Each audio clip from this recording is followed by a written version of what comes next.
I'm going to talk about Mendeleev's periodic table, 1869. हाँ, most important part. He is not a scientist. He is a Russian chemist. Means he sells or buy a medicine. ठीक है, ये scientist नहीं है.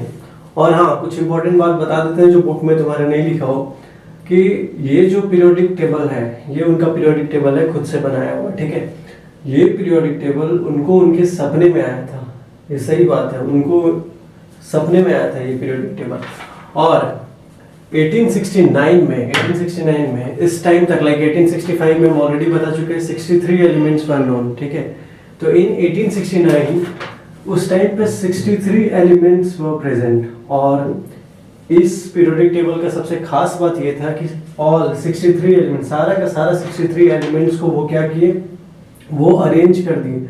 All the 63 elements were arranged in his periodic table. ठीक है, सारा का सारा एलिमेंट्स को वो अरेंज कर दिए. ठीक है, नाउ कुछ पॉइंट्स बता रहे हैं, वो सुनते जाओ इस पे. ठीक है, वो मेरे पास स्पेस का कमी था इसलिए थोड़ा.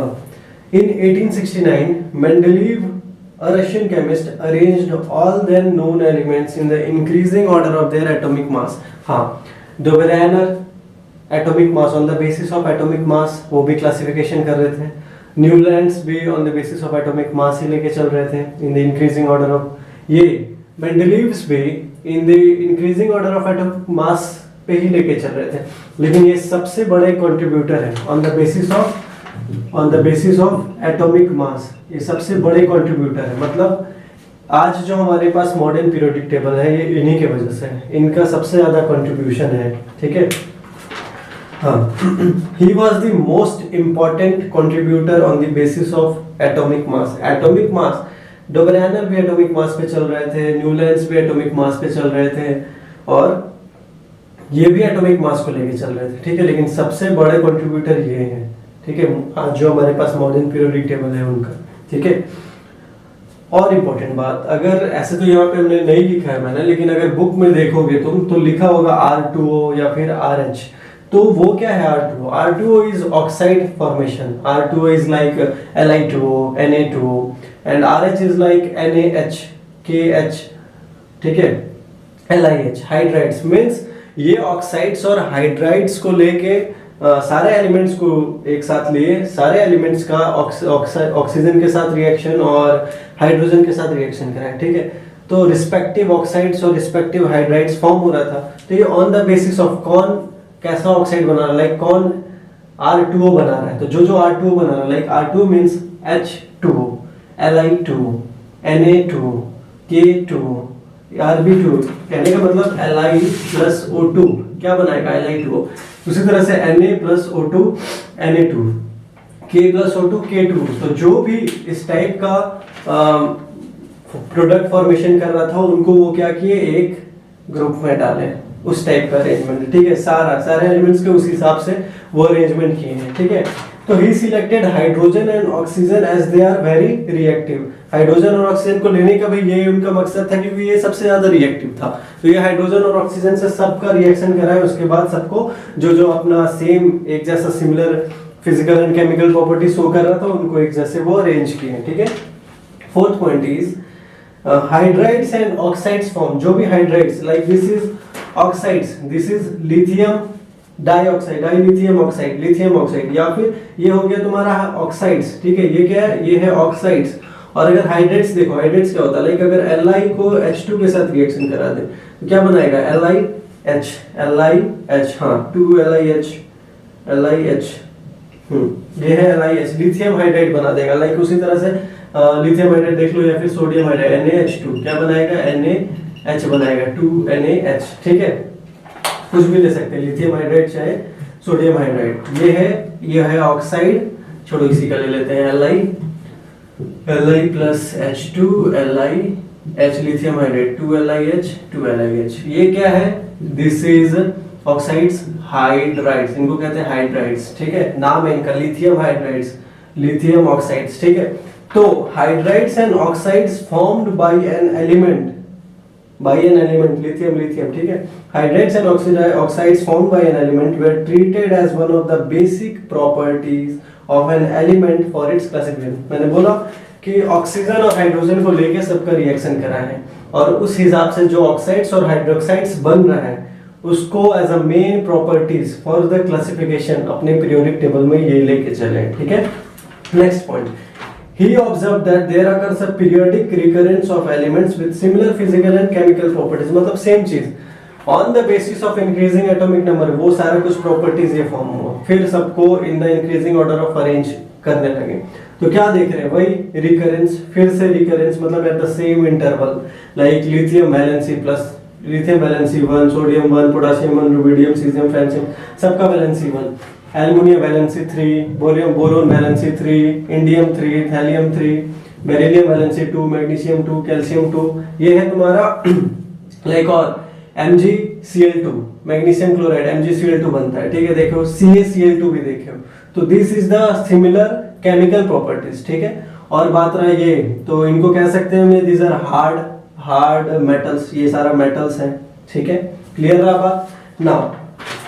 तो ये रहा recurrence of similar physical and chemical properties, एक के नीचे एक, वो खुद ब खुद आ रहा था, ऐसा नहीं। लाइक कहने का मतलब, मान लो अगर इनका इन the increasing order of atomic mass पे हम अरेंज कर रहे हैं, तो ये अगर सोडियम 23 है इसका एटॉमिक मास, तो सोडियम 23 के बाद कोई देख रहे हैं एटॉमिक मास 24 आ जाए, नहीं है हाँ है। मैग्नीशियम लगा दिए, 25 है, नहीं मिला, 26 नहीं मिला, 27 एल्युमिनियम रख दिए, 28 कोई है, हाँ है, सिलिकॉन रख दिए, 29 को है, नहीं है, 30 कोई है, नहीं है, 31 कौन था, फास्फोरस उस टाइम पे था, उठा के उसको रख दिए। मतलब समझो कि एक डलिया बोलते हैं या फिर कुछ भी बोलते हैं, मतलब एक जगह सारा ऐसे पड़ा हुआ है, उसमें से चुन चुन के लाइन बाय लाइन अरेंज कर रहे हैं। तो उसी तरह से 31 के बाद कौन है भैया, 32 एटॉमिक मास है, रख दिए।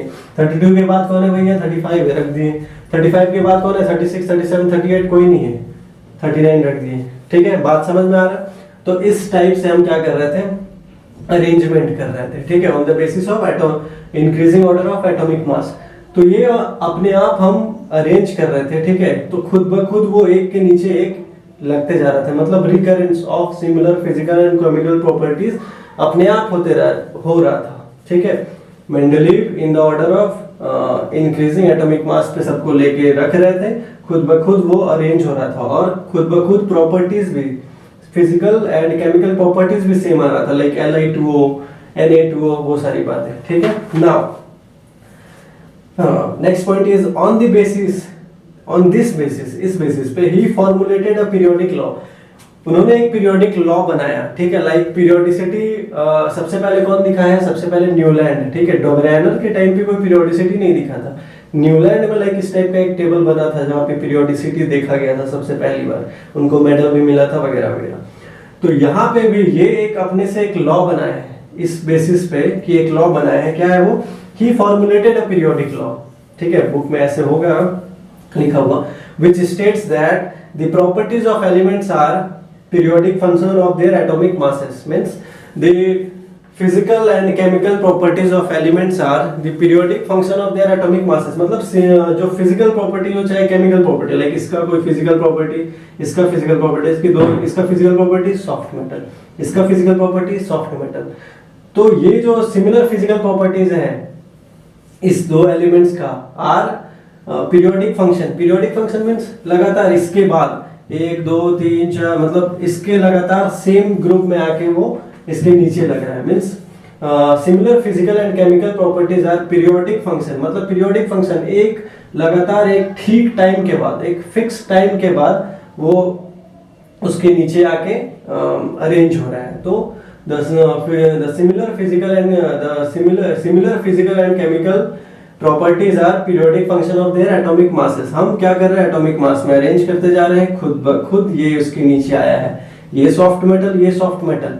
मेरा मन नहीं है, ना ही इनका मन है कि सोडियम के नीचे पोटेशियम को रखना है, नहीं, in the order of increasing atomic mass पे हम रखते जा रहे हैं, खुद ब खुद ऐसा हो रहा है, ठीक है। तो यही है पीरियोडिक लॉ, क्या है, similar physical and chemical properties, periodic law states that the properties of element are the periodic function of their atomic masses, मतलब एक ठीक टाइम के बाद वो physical and chemical properties repeat हो रहे हैं, ठीक है। नेक्स्ट पॉइंट लास्ट, हाँ अच्छा एक क्वेश्चन भी है इसमें, एक अच्छा क्वेश्चन है कि इस पीरियोडिक टेबल में कोई ग्रुप है जो नहीं है, एब्सेंट है, कोई ग्रुप है जो एब्सेंट है, पॉज करके सोचो। चलो हिंट देते हैं, ये ग्रुप न्यूलैंड में भी नहीं था, न्यूलैंड्स लॉ ऑफ ऑक्टेव्स में भी ये ग्रुप नहीं प्रेजेंट था।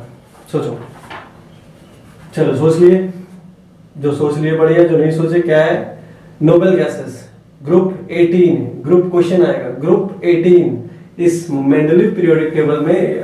ग्रुप 18 ऐसे ग्रुप 18 बोल सकते हो जो आज के, मतलब कहने का मतलब क्वेश्चन क्या है कि मॉडर्न पीरियोडिक टेबल में और मेंडलीव पीरियोडिक टेबल में कंपैरिजन में कौन सा वो ग्रुप है जो एब्सेंट है, तो ग्रुप 18 या फिर नोबेल ग्रुप या फिर नोबेल गैसेस या फिर इनर्ट गैसेस। ठीक है, ये रहा बात क्या, मेंडलीव्स पीरियोडिक टेबल।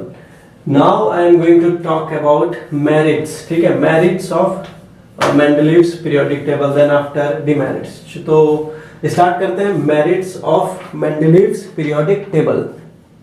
एक और बात बताना भूल गए कि हाँ, एक मिनट, इसको यहाँ लिख लेते हैं, ये दिखेगा। हाँ, merits of Mendeleev's periodic table से कुछ और बातें बता देते हैं। लाइक इनके ये जो पीरियोडिक टेबल ऐसे इनके सपने में आया था, जो पीरियोडिक टेबल जो उन्होंने बनाया था, एक कागज पे लिखा हुआ था, ऐसे गूगल करोगे तो मिल जाएगा वो एकदम पेज, जिस पेज पे उन्होंने ये खुद से लिखा हुआ है। वैसे राइटिंग नहीं समझ में आएगा लेकिन दिखेगा गूगल पे।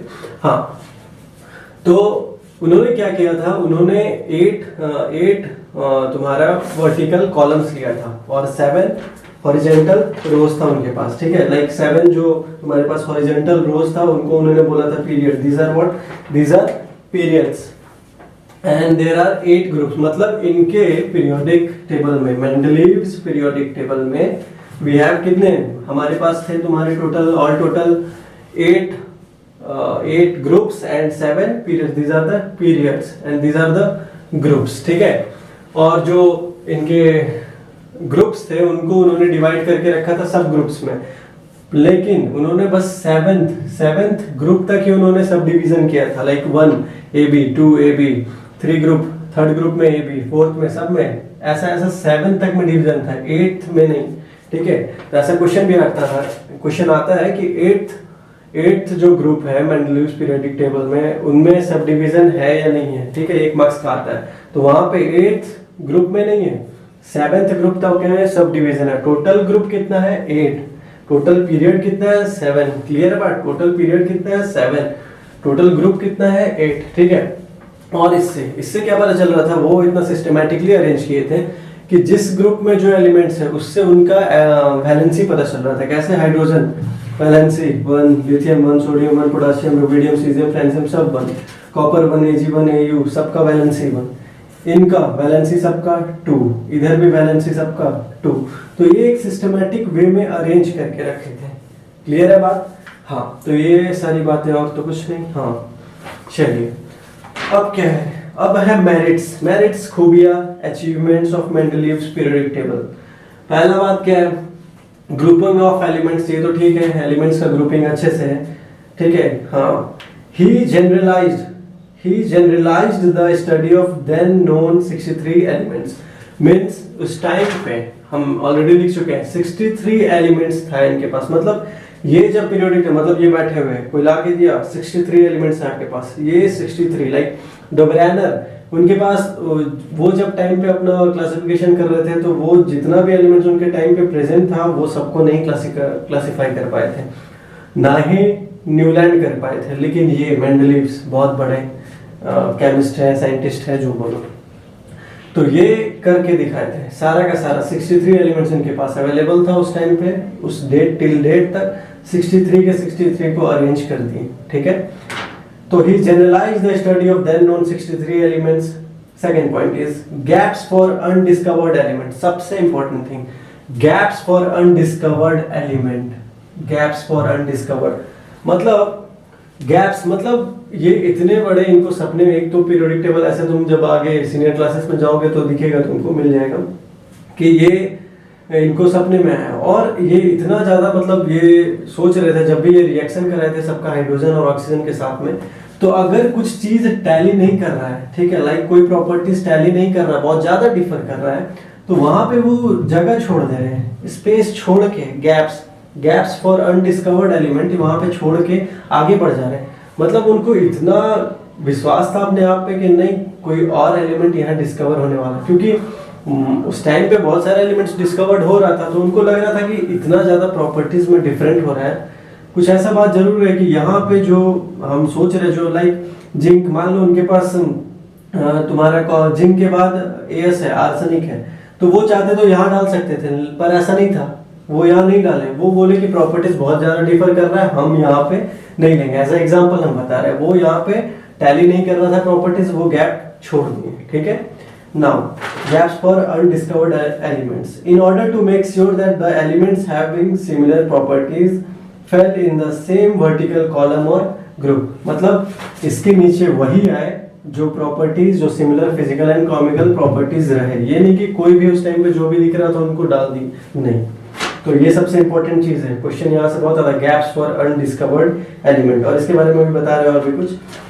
तीसरा पॉइंट है prediction of the properties of undiscovered element. सबसे बड़ा बात, prediction of the properties of undiscovered element, मतलब जो डिस्कवर्ड तक नहीं हुआ है, ठीक है। मान लो यहाँ पे वो स्पेस छोड़े हुए हैं, ये यहाँ पे डिस्कवर्ड नहीं हुआ एलिमेंट इनके टाइम पे, 1869 में वो एलिमेंट डिस्कवर्ड नहीं हुआ है, ठीक है, तो वो उनके लिए जगह छोड़ दी, चलो बहुत बढ़िया बात है। लेकिन ये तो हद हो गया कि उनका वो फिजिकल प्रॉपर्टीज और मतलब ये इसका फिजिकल प्रॉपर्टीज और केमिकल प्रॉपर्टीज भी बता दिए हैं, ठीक है, मतलब उसके डिस्कवर्ड होने से पहले ही, मतलब लाइक इट्स लाइक कि हम आगे जाके हम साइंटिस्ट बन जाएंगे, कोई हमको आज बोल दे, तो ये वैसा बात था, और एकदम एग्जैक्ट कि तुम वहां जाओगे चाहे इंडिया में चाहे अमेरिका कहीं भी, तो ये एग्जैक्ट वैसा बात हो रहा है, एग्जैक्ट हो रहा था ऐसा। जो भी प्रॉपर्टीज वो उस अनडिस्कवर्ड एलिमेंट का बताए थे, जब वो डिस्कवर्ड हुआ था 4-5 साल बाद, सच में वो एकदम एग्जैक्ट आ रहा था या फिर थोड़ा बहुत डिफर कर रहा था, ठीक है।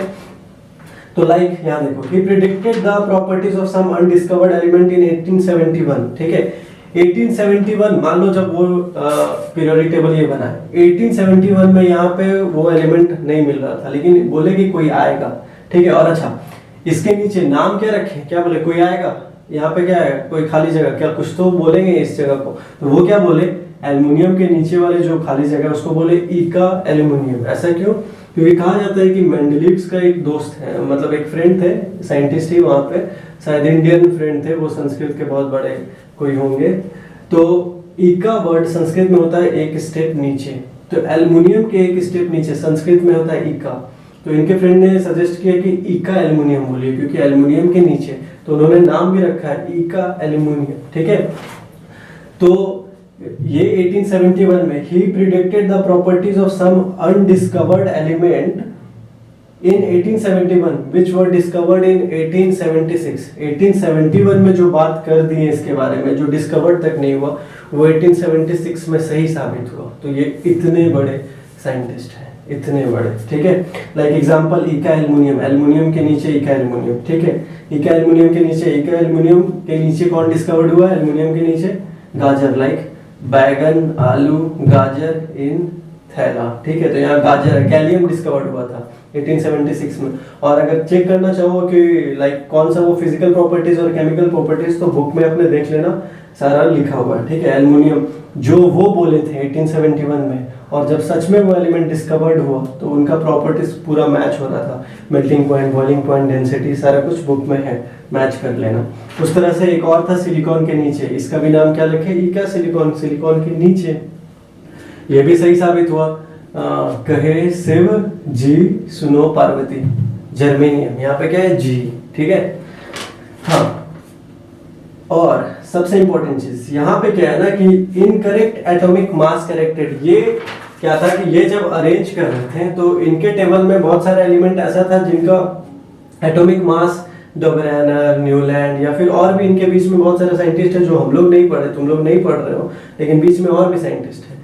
तो उस टाइम पे जो भी एलिमेंट्स का एटॉमिक मास वो साइंटिस्ट लिख रहे थे वो गलत था, तो उनको ये सही कर रहे थे, means incorrect atomic mass corrected. कैसे, तो एग्जांपल दे रहे हैं, he was able to correct the values of the atomic masses of the elements like gold and platinum, ठीक है। गोल्ड एंड प्लैटिनम का जो वैल्यू है, गोल्ड कहाँ है, गोल्ड सोचा भी है, गोल्ड और प्लैटिनम का वैल्यूज गलत लिखा हुआ था पहले, लेकिन इन्होंने सही करके दिखाया है, ठीक है, बुक में एग्जैक्ट वैल्यू लिखा हुआ है। Now this are the merits. अब मेरिट्स का बात हो गया और तो कुछ नहीं। हाँ, अब आते हैं बात डिमेरिट्स पे। Where is demerits is like क्या बोलेंगे, यही रीजन इसको भी डिस्कार्ड करने का। एक तो इतना अच्छा चीज था फिर भी इसको डिस्कार्ड किए, क्या है रीजन तो देखते हैं। एनामलस, एनामलस मतलब अजीब, एनामलस, पता नहीं इसका प्रोनाउंसिएशन क्या है मतलब, लेकिन इसको हिंदी में क्या बोलते हैं, इसका मतलब होता है अजीब। Anomalous positioning, anomalous positioning of elements मतलब इसमें भी फॉल्ट था, इनके पीरियोडिक टेबल में भी कुछ फॉल्ट है। डिमेरिट डिस्कार्ड करने का रीजन, फॉल्ट क्या है कि एनामलस पोजीशनिंग, अजीब पोजीशनिंग, कहने का मतलब जिसको जहां रहना है वहां रखे नहीं, जिसको जहां नहीं रखना था वहां रख दिए। तो like example, cobalt with atomic mass 58.9 precedes निकल विथ एटॉमिक मास 58.6। लाइक यहां समझो इस बात का मतलब, इनके बेसिस क्या है, Mendeleev's periodic table, on the basis of what, classification करने का बेसिस क्या है, क्लासिफिकेशन करने का बेसिस इनका भी एटॉमिक मास है। कहने का मतलब भैया क्या, आप increasing order of atomic mass पे अरेंज कर रहे हैं ना, तो ठीक है, increasing order of atomic mass पे हम अरेंज किए हुए इस टेबल में। तो ऐसा क्यों हो गया कि cobalt with atomic mass 58.9 precedes निकल विथ एटॉमिक मास 58.6। मतलब कोबाल्ट को होना चाहिए था क्या बाद में, लेकिन कोबाल्ट क्या था पहले हो गया था निकल के, तो ये एक फॉल्ट था इसमें, ठीक है। दूसरा पॉइंट, दूसरा डिमेरिट क्या है, पोजीशन ऑफ आइसोटोप्स। हाँ, मेन यार ऐसा नहीं दिखेगा लेकिन हम समझा रहे हैं, ध्यान से देखो। हाइड्रोजन का आइसोटोप्स कितना है, हाइड्रोजन के आइसोटोप्स है total 3, H11 protium, deuterium, tritium, ठीक है। ये हमको एटॉमिक नंबर नहीं ध्यान देना है, हमको मास नंबर पे ध्यान देना है। हाइड्रोजन एटॉमिक मान लो, हाँ यहाँ लिखते हैं ये हाइड्रोजन है, ठीक है, ध्यान से देखो। पोजीशन ऑफ कहा गया, हाँ isotopes, position of isotopes like this is hydrogen. Hydrogen का अगर हम लोग इस टेबल में वो अरेंज किए इन द इंक्रीजिंग ऑफ एटॉमिक मास, तो उस हिसाब से इसका एटॉमिक मास क्या है 2, ठीक है। तो ऐसे करके उनको दिखाना चाहिए था कि hydrogen H1 is this one is H1, लेकिन H2 मींस ड्यूटेरियम को कहीं और शिफ्ट करना चाहिए था, ठीक है। यहाँ पे ड्यूटेरियम को शिफ्ट करना चाहिए था, यहाँ पे ट्रिटियम को शिफ्ट करना चाहिए, मास नंबर 3 ऐसे करके आगे। लेकिन वो क्या कि हाइड्रोजन वो कुछ नहीं बोले, आइसोटोप्स के बारे में बात ही नहीं की, ठीक है। मास नंबर ज्यादा है तो कोई मतलब नहीं, सबको इसी में डाल दो। तो ये बात था, आइसोटोप्स को वो एक ही जगह पर डाल दिए। तो ये भी आइसोटोप्स के बारे में कोई बात नहीं की, जबकि मास नंबर मास 3, मास 2, मास 1 एक साथ क्यों रखेंगे, मास अलग है तो अलग कॉलम में रखें, अलग ग्रुप में रखें, ये एक प्रॉब्लम था। Next, grouping of chemically dissimilar elements. Grouping of chemically dissimilar, जो एलिमेंट्स प्रॉपर्टीज अलग भी है, जिनका प्रॉपर्टीज बहुत अलग भी है, उनको भी एक साथ रख दिए। ऐसा क्यों, तो कौन कौन है वो elements such as copper and silver, like copper and silver, copper, this is copper and silver, ठीक है, Ag, copper and silver, Ag is silver. Copper and silver bears no resemblance, इनके बीच में कोई एक दूसरे का कोई रिलेशन नहीं है। Properties, physical properties, chemical properties, ऐसा कुछ उतना ज्यादा रिलेशन नहीं इनके बीच। Bears no resemblance with the alkali metal, sorry, copper और silver alkali metal, these are alkali, lithium, sodium, potassium. Alkali metals means which form soluble bases, तो lithium, sodium, potassium, these are alkali metals। तो इनके साथ copper और silver, इनके साथ copper silver को रख दिए, कोई मतलब नहीं बनता, ना ये बेस बनाते हैं ना ये कुछ बनाते हैं, ठीक है।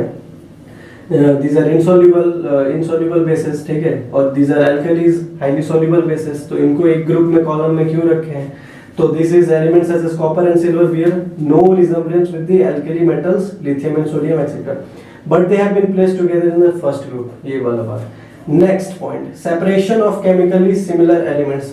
अब जिनको रखना था अलग उनको एक साथ रखे, जिनको अलग रखना था उनको, सॉरी, जिनको एक साथ नहीं रखना था उनको एक साथ रखे, जिनको साथ रखना था उनको साथ में नहीं रखा। कैसे, तो separation of chemically similar elements, gold and platinum were placed separately.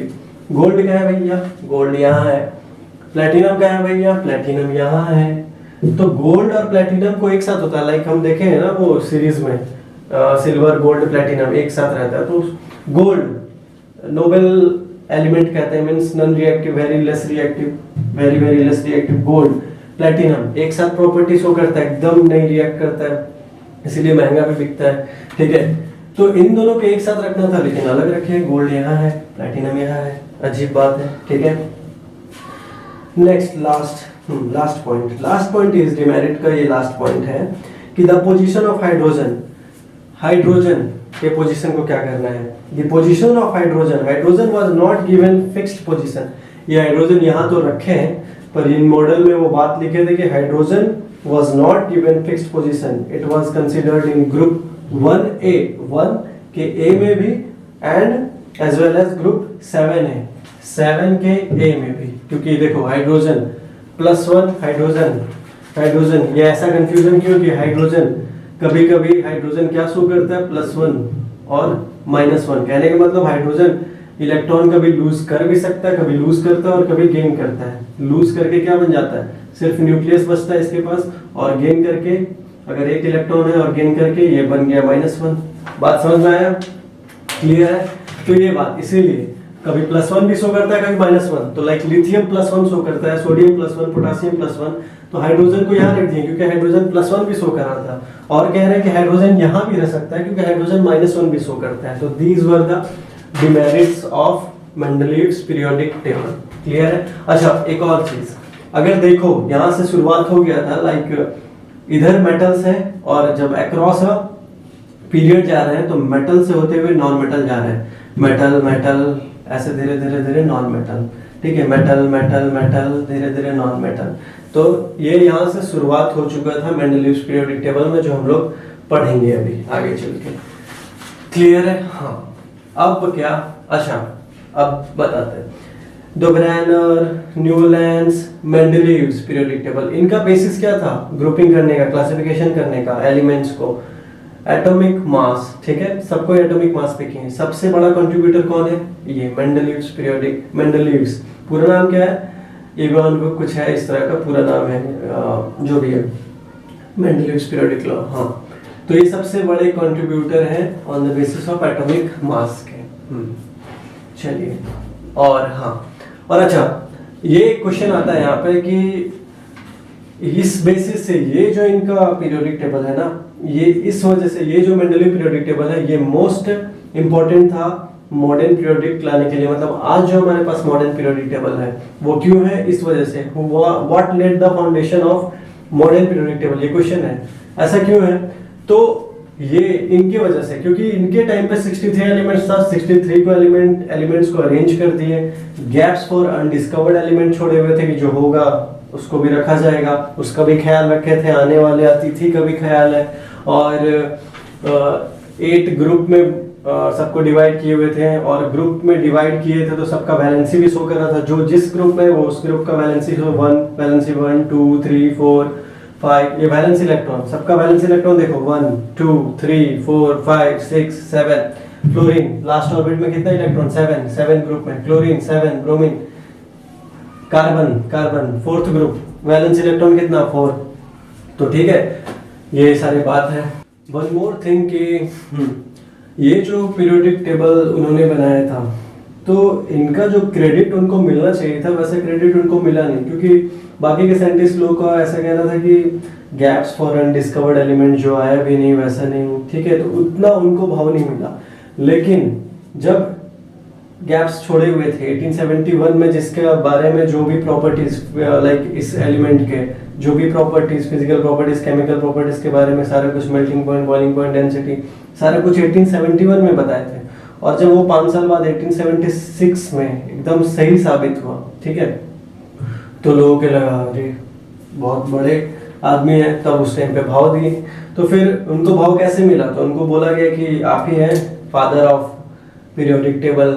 और इससे बड़ा बात कि उनको क्रेडिट देने के लिए 101 जो है लाइक पीरियोडिक टेबल में देख लो 101 जो एटॉमिक नंबर है ये इनके नाम पे है, एमएन, मेंडलीवियम, ठीक है। ये है इनको क्रेडिट देने के लिए बात। चलिए।